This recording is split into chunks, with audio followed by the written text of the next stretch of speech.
Cuplikan pekerjaan tempur detasemen pasukan khusus dari kelompok pasukan selatan selama penyerangan di Kurakovo ramai beredar di media sosial Telegram pada Jumat 10 Januari 2025.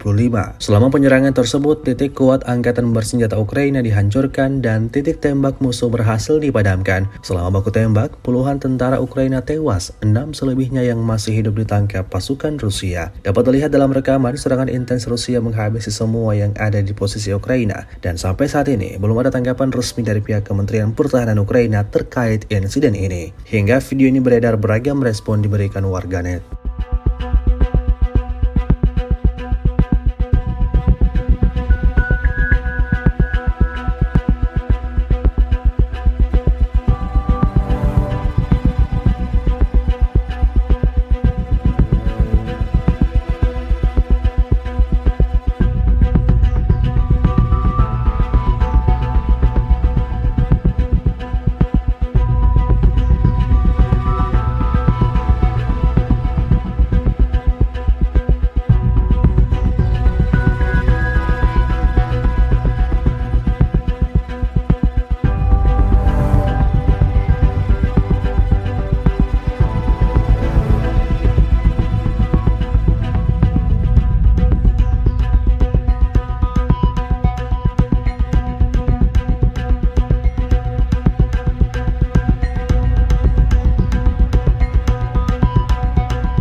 Download Tribun X sekarang, menghadirkan lokal menjadi Indonesia.